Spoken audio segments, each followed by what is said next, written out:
Hello दोस्तों, आप सभी का स्वागत है मेरे यूट्यूब चैनल में। आज की कहानी है कैसा ये इश्क है, भाग 16। विहान उसको किस करने में इतना खो गया था कि उसको पता ही नहीं चला कि रोशनी को सांस लेने में दिक्कत हो रहा है।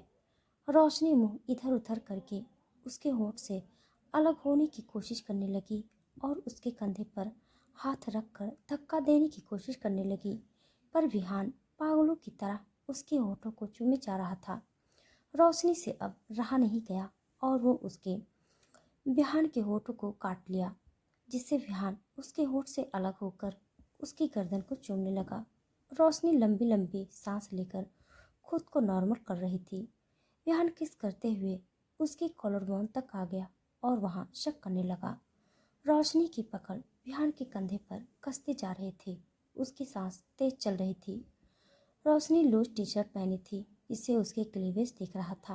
विहान आगे बढ़कर उसके क्लीवेज पर होठ रख दी, जिससे रोशनी सिहर उठी और अगले ही पल विहान को जोर से धक्का देकर वॉशरूम से बाहर भाग गई। विहान उसकी हरकत से मुस्कुरा उठा और शावर ऑन करके नीचे खड़ा हो गया। दूसरी तरफ मारा और लीशा एक अजीब सी जगह पर बेहोश पड़े थे। उनके आसपास बहुत पिचास लोग घेरे हुए थे। दोनों को धीरे धीरे होश आने लगा। तभी उनके कान में एक आवाज़ पड़ी, स्वागत है। लीशा और मोरा दोनों बैठ गए और आंखें को उठाकर देखे तो उनकी आंखें हैरानी से बड़े हो गई, क्योंकि सामने और नहीं कोई विद्युत खड़ा था। अब आप लोगों का सवाल होंगे कि विद्युत कौन है, तो मैं बता दूं, ये विद्युत विहान का छोटा और जुड़वा भाई है। और एक खास बात, दोनों दिखने में एक जैसे ही हैं, बस फर्क इतना है कि इसकी आंखें काली हैं और विहान का नीली। विद्युत विहान से नफरत करता है, क्योंकि उसको वैम्पायर किंग का गद्दी नहीं मिली और ना ही माँ का प्यार मिला। इसीलिए वो विहान से बदला लेना चाहता है, विहान का सब कुछ छीनना चाहता है। और ये बात सभी वैम्पायर्स को पता है। विद्युत को देखकर दोनों खड़े हुए और मायरा गुस्से में बोला, तुम तो विहान के भाई हो ना? विद्युत सार्कास्टिक स्माइल करते हुए बोला, खून में हाँ और रिश्तों में ना। लीशा बोली, तुम हमें यहाँ क्यों लेकर आए हो? विद्युत उसके बिल्कुल करीब जाकर बोला, प्यार हो गया है। लीशा और मोरा दोनों हैरानी से, क्या? विद्युत हंसते हुए उससे दूर हुआ और बोला, तुमसे नहीं, ताज से, वैम्पायर किंग की ताज से और विहान की गर्लफ्रेंड से। लीशा बोली, मतलब रोशनी? विद्युत खोए हुए, हाँ, उसकी खुशबू। लंबी सांस खींचते हुए, हुस्न की मलिका है वो। अचानक विद्युत का भाव बदल गया। उसके चेहरे पर गुस्सा दिखाई देने लगा। वो गुस्से में चीखने लगा। उसको ऐसे चीखने से लीशा और मौरा डरे हुए उसको देखने लगे। विद्युत फिर गुस्से में बोला, सभी अच्छी चीजें सिर्फ विहान को ही क्यों, मुझे क्यों नहीं? क्या मैं सुंदर नहीं हूँ? लीशा एकदम पास जाके, क्या मैं हॉट नहीं हूँ? बोलो लीशा, कांपते हुए। हाँ हो। विद्युत उसके सर के पीछे बाल पकड़कर उसका चेहरा बिल्कुल करीब करके स्माइल करते हुए बोला, इतना डर क्यों रही हो डायन बेबी? क्या मैं इतना खूंखार दिखता हूँ? लीशा कुछ नहीं बोलती, सिर्फ उसको देखती रही। अचानक विद्युत वहां से गायब हो गया। लीशा और मोरा दोनों चौंक गए और आसपास देखने लगे। तभी उनके कान में आवाज पड़ी, किसे ढूंढ रहे हो? दोनों उस तरफ नजर घुमा कर देखे तो विहान आराम से एक बड़ा सा चेयर में बैठा हुआ मुस्कुराते हुए उनको देख रहा था। लीशा धीरे से मोरा से बोली, लगता है इसको सदमे लग गया है, तभी ऐसे पागलों की तरह बर्ताव कर रहा है। मोरा विद्युत को देखकर पूछा, तुम्हें क्या चाहिए? हमें यहाँ क्यों लेकर आए हो? लीशा गुस्से में बोली, तुम्हारी वजह से हम रोशनी को विहान के पास जाने से रोक नहीं पाए। विद्युत इतना ही सुना था कि वो झटके से उठकर लीसा के पास पहुंच गया और एक झटके से उसकी नाभि के अंदर अपने एक उंगली की नाखून घुसा दिया। उसको ऐसे करते लीसा की दर्दनाक चीख चारों तरफ गूंज उठी। लीसा दर्द में कराहने लगी। विद्युत डेविल स्माइल करके मौरा से बोला, राइट क्वेश्चन। लीशा को देखकर बोला, रॉन्ग रिएक्शन। मेरे सामने आवाज़ उठाने की कोशिश भी मत करना। विहान, जितना शक्ति नहीं है पर तुम लोगों से ज़्यादा है, और गुस्सा भी मुझे बहुत जल्दी आता है। विद्युत लेशा की नाभि को नाखून हटाया, उसके बालों पर हाथ फेर कर बोला, तो अगली बार सोच लेना। मुंह खोलने से पहले विद्युत के नाखून बाहर आते ही लीशा की घाव भर गया और उसके दर्द भी ठीक हो गए। विद्युत फिर से अपनी चेयर पर जाकर बैठ गया और बोला, मुझे विहान को ख़त्म करना है, उससे पहले रोशनी को पाना है, तो मुझे तुम दोनों की मदद चाहिए होगा। और मोरा बोला, हम तुम्हारी मदद क्यों करेंगे? विद्युत हंसकर बोला, ज़रूर करेंगे, क्योंकि अगर रोशनी से विहान को अस्त्र का पता लग गया तो काल के अंश को तुम दुनिया में नहीं ला पाओगे। मोरा बोला, ठीक है, हम तुम्हारे साथ हैं। उसकी हाँ सुनकर विद्युत डेविल मुस्कुरा दिया। दूसरी तरफ विहान नहाकर बाहर आया। रोशनी गहरी नींद में सो रही है। विहान रोशनी के दूसरी तरफ जाकर लेट गया और रोशनी को खींचकर करीब करके सो गया। सुबह 6:30 बजे जीवन सुबह के 5 बजे ही ऑफिस आ गया था। उसको कुछ जरूरी काम था और आज ऑफिस में कुछ पोस्ट के लिए इंटरव्यू रखा गया था जिससे जीवन को जज करना था। जीवन किसी से फ़ोन पर बात करते हुए जल्दी जल्दी में बाहर की ओर जा रहा था कि तभी वो किसी लड़की से टकरा गया, जिस वजह से उस लड़की की फाइल का सारे पेपर्स हवा में उड़ गए। जीवन जैसे ही उस लड़की को देखा, देखता ही रह गया। गोरा रंग, 4.5 फीट लंबी हाइट में, थोड़ी कम थी, हाथों में सिल्वर कलर की चूड़ियाँ, आंखों में चश्मा, सिंपल सी कुर्ती, खुले बाल में वो बहुत क्यूट लग रही थी। वो लड़की जीवन को घूरी, फिर बैठकर पेपर समेटते हुए खुद में बड़बड़ाते हुए बोली, अयो अम्मा, आज का दिन ही खराब है। पहले वो टैक्सी वाला और ये अब फोन वाला। अयो भगवान, अब क्या क्या होने वाला है मेरे साथ। अभी बता दो, क्योंकि मैं तैयार रह सकूं। वो लड़की खुद से बड़बड़ाई जा रही थी, पर जीवन सब कुछ सुन पा रहा था। उसकी नज़र उस लड़की पर ही टिकी हुई थी।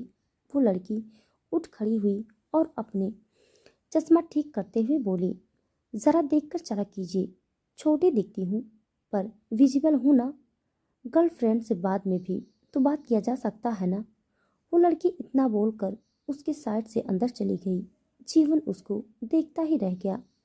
तभी फोन में हेलो हेलो की आवाज़ आई। जीवन फिर से फोन कान में लगाते हुए बोला, हाँ मैं आ रहा हूँ। दूसरी तरफ रोशनी ऑफिस जाने के लिए तैयार हो रही थी। वो रेडी होकर नीचे आई। सब नाश्ता कर रहे थे।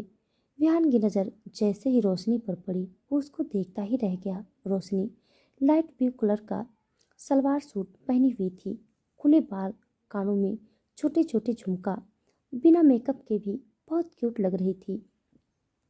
रोशनी चलकर नीचे आई और अनिका के बगल में बैठ गई। मंजलिका रोशनी को नाश्ता सर्व किया। रोशनी मंजलिका से पूछी, तुम नाश्ता नहीं करोगी? रोशनी का सवाल सुनकर अनिका की हंसी छूट गई। रोशनी उसको देखकर बोली, तुम क्यों हंस रहे हो? अनिका हंसते हुए बोली, रोशनी जी, वो इंसानी दुनिया में आए हुए 2 दिन ही हुआ है, उसको यहाँ एडजस्ट होने में थोड़ा वक्त लगेगा। रोशनी बोली, ओह अच्छा, तुम लोग कब से इंसानी दुनिया में हो? अनिका मुस्कुराकर बोली, 3 साल से। रोशनी बोली, अच्छा, पर तुम लोग इंसानी दुनिया में आए क्यों? उसका सवाल सुनकर अनिका चुप हो गई और उसको देखने लगी। तभी रोशनी को विहान का सख्त आवाज़ सुनाई दिया। वो कह रहा था कि चुपचाप नाश्ता करो, ऑफिस भी जाना है। उसके बाद सुनकर रोशनी का मुंह बन गया और वो मन ही मन विहान को कोसते हुए नाश्ता करने लगी। करण और अनिका उसको देखकर मुस्कुरा दिए, फिर नाश्ता करने लगे। थोड़ी देर बाद विहान, रोशनी और करण ऑफिस के लिए निकल गए। करण दूसरी कार में जा रहा था। रोशनी और विहान एक कार में जा रहे थे। रोशनी मुंह फुलाए बैठी हुई थी। विहान तिरछी नज़रों से उसे देख रहा था। विहान चिढ़कर पूछा, क्या हुआ? रोशनी गुस्से में उसकी ओर मुड़ी और बोली, क्या हुआ, क्या नहीं हुआ, बताओ। जब देखो मुझ पे रौब झाड़ते रहते हो। वो मत करो, ये मत करो। मैंने थोड़ी देर अनिका से बात क्या कर ली, तुम तो जल भुन गई। तुम्हारी प्रॉब्लम क्या है? तुम इतना चिढ़ते क्यों हो? तुम ना एक नंबर के जल कुकड़े हो। खुद तो किसी से बात करते नहीं हो, बात करने वालों को भी नहीं छोड़ते। विहान जो अब तक रोशनी की बात सुन रहा था, वो कार ऑटोमेटिक मोड में रखा और रोशनी को करीब खींच लिया। रोशनी अपने हाथ छुड़ाने की कोशिश करते हुए कहा, छोड़ो मेरे हाथ। विहान उसकी कमर पकड़कर उसको और भी करीब कर लिया और उसके चेहरे के बिल्कुल करीब आकर बोला, बहुत बोलने नहीं लग गई हो तुम। लगता है तुम्हारे मुंह को ताला लगाना पड़ेगा। रोशनी उसको धक्का देते हुए गुस्से में बोली, दूर रहो मुझसे। हमेशा देखो चिपकते रहते हो। मैं कोई घर की दरवाज़ा नहीं हूँ जो तुम ताला लगाकर जाओगे। विहान उसके होठ को उंगली से सहलाते हुए बोला, अभी बताता हूँ मुंह को ताला कैसे लगाते हैं। इससे पहले रोशनी कुछ समझ पाती, विहान उसके होठ पर अपने होठ रखकर ब्लॉक कर दिया। जीवन अपना काम खत्म करके ऑफिस के अंदर आ रहा था, तभी उसकी नज़र उस लड़की पर गई जो सुबह सुबह उससे टकराई थी और उसको सुनाकर गई थी। वो लड़की अपनी डेस्क पर बैठी फोन से किसी से हंस हंस कर बात कर रही थी। जीवन उसके पीछे जाकर खड़ा हो गया। वो लड़की जिसका नाम कशिव था, वो अपनी माँ से बात कर रही थी। कशिवी फोन में, अम्मा आपको पता है आज क्या क्या हुआ? पहले जब मैं ऑफिस के लिए टैक्सी से निकली तो टैक्सी खराब हो गई। फिर मुझे ऑटो से आना पड़ा। मेरी स्कूटी भी खराब हो गया था। फिर जब मैं ऑफिस के अंदर आई तो एक लड़के से टकरा गई और सारी फाइल के पेपर्स नीचे। आजकल के लड़के भी ना कहीं पार्क में जाकर अपनी गर्लफ्रेंड से बात करना चाहिए ना। ऐसा नहीं कि सबको धक्का देते हुए जाएंगे। ठीक है अम्मा, बाद में आपसे बात करती हूँ, बाय। कश्मी फोन रख कर उठी और जैसे ही मुड़ी उसके मुंह से हल्की चीख निकल गई। फिर वो सीने पर हाथ रखकर शांत करते हुए जीवन से बोली, अयो अम्मा, अभी तुम मुझे हार्ट अटैक दिला देते। ऐसे कौन पीछे खड़े होता है? कश्मी इतना बोलकर गुस्से में वहां से चली गई। जीवन फिर से उसको देखता ही रह गया। दूसरी तरफ विहान रोशनी के बाल के पीछे हाथ फंसाकर उसको किस किया जा रहा था और उसके ऊपर झुकते जा रहा था। रोशनी पीछे होते हुए कार के डोर से लगी हुई थी। विहान उसको पागलों की तरह किस कर रहा था। वो किस करते हुए उसके पूरे होठ को निगल रहा था और दबा रहा था। पता नहीं क्यों, पर विहान को रोशनी को देखते ही कंट्रोल छूट जाता था। वो खुद को कंट्रोल नहीं कर पाता था। विहान उसके होठ को चबाते हुए उसकी कमर को दूसरे हाथ से सहलाने लगा। वो रोशनी की धड़कन साफ साफ सुन पा रहा था। रोशनी उसको रोकने के लिए उसके चेस्ट पर हाथ रखकर धक्का देने लगी, जो विहान को बिल्कुल पसंद नहीं आया। वो उसके दोनों हाथ को दोनों तरफ लगा दिया और उसको और वाइडली किस करने लगा। रोशनी का सांस उखड़ रही थी। विहान उसको सांस लेने की वक्त देते हुए उसके होठ को छोड़कर गर्दन को इंटेंसली चूमने लगा। रोशनी अपने सांस काबू करते हुए धीरे से विहान से बोली, विहान हम बाहर हैं। विहान उसकी गर्दन से चेहरे उठाकर रोशनी के चेहरे को देखा, जो शर्म और सांस ना लेने की वजह से लाल हो गई थी। वो अब भी सांस को कंट्रोल करने की कोशिश में लगी हुई थी। विहान उसके हाथ छोड़ा और उसके चेहरे के बिल्कुल पास आकर विहान डेविल स्माइल करके बोला, ठीक है तो हम मेंशन जाकर कंटिन्यू करें। रोशनी उसकी बेशर्मी भरी बात सुनकर उसके गाल लाल हो गए। वो उसको ऊपर से धक्का देते हुए बोली, तुम बेशर्म इंसान, हटो मेरे ऊपर से। विहान हंसते हुए उसके ऊपर से हटा और कोट ठीक करते हुए ड्राइव करने लगा और कुछ ही देर में वो दोनों ऑफिस पहुंच गए। रोशनी जल्दी से कार से उतरी और ऑफिस के अंदर भाग गई। उसको भागता देख विहान की हंसी छूट गई। वो कार को पार्क किया और अंदर चला गया। रोशनी अंदर आई तो देखी रिसेप्शन में दिव्या बैठी थी। दिव्या कब से रोशनी का इंतजार कर रही थी। रोशनी को देखते ही वो उठ खड़ी हो गई। दिव्या को देखकर रोशनी की आंखों में नमी उतर गई।